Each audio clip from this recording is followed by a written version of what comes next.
Hi friends, ఎలాంటి ఖర్చు లేకుండా మన ఇంట్లోనే మన దగ్గర ఉన్నటువంటి పట్టీలని ఈజీగా శుభ్రం చేసుకోవచ్చండి. అది ఎలా అనేది మీకు ఈ వీడియోలో చూపిస్తాను చూడండి. ఫస్ట్ అయితే ఇవి నా పాత పట్టీల వీడియో అనమాట. కొద్దిగా వాటర్ తీసుకుని దాంట్లో పాత చింతపండు కొంచెం వేసాను అనమాట. పాత చింతపండుతో పాటుగా కొద్దిగా సర్ఫ్ కూడా వేసాను.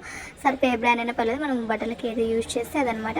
చూడండి, ఫ్లేమ్ పెట్టి కాసి బాగా మరగనియాలి. తొందరగా ఉడికేస్తుంది, ఎందుకంటే మనం కొంచెమే వాటర్ తీసుకున్నాం. సర్ఫ్ అని చింతపండే కదా, అది తొందరగానే వేడెక్కుతాయి అనమాట. అట్లా వేడెక్కిన వాటర్లోకి చూడండి మన పాత పట్టీలు వేసి ఒక 5 minutes అలా ఆల్రెడీగా కలర్ కొంచెం తెల్లగా అయిపోతుంది. నా కింద గజ్జలు మొత్తం కలర్ ఆల్రెడీ తెల్లగా అనిపిస్తున్నట్టు అనిపిస్తుంది అనమాట. కొద్దిసేపు అయినా కూడా నేను మరిగించాను బాగా, ఎందుకంటే చాలా అంటే చాలా గట్టి అని బ్లాక్ అయిపోయాయి నా పట్టీలు. వేడికు ఎందుకు నాకైతే అర్థం అవ్వలేదన్నమాట. ఫస్ట్ టైమే వాష్ చేస్తున్నాను వీటిని అయితే. నేను అంటే పెట్టుకున్నప్పటి నుంచి ఎప్పుడు వాష్ చేయలేదు. ఫస్ట్ టైం ఈ టెక్నిక్ ఫాలో చేసేది. కొంచెం చల్లారిన తర్వాత వాటిని బయట తీసాను. దాంట్లో ఉన్నటువంటి చింతపండుతో నేను హ్యాండ్స్తో కొంచెం రఫ్ చేశాను అనమాట.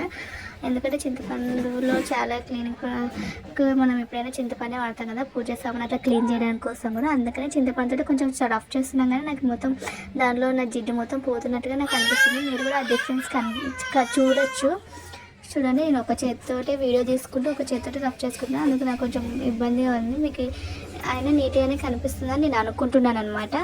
చూడండి, ఇలా కొంచెం మీరు బ్రష్తో కూడా రఫ్ చేయండి, ఎందుకంటే నాకు కొంచెం పెద్ద పట్టీలో డిజైన్ ఎక్కువ ఉండడం వల్ల చేతితో అది ఇంకా క్లీన్గా అవ్వలేదు. కొంచెం బ్రష్తో రఫ్ చేసుకుంటే లోపల ఉన్న డర్టీ స్కిన్స్ మొత్తం బాగా పోతాయన్నమాట. సో నీట్గా అవుతుంది.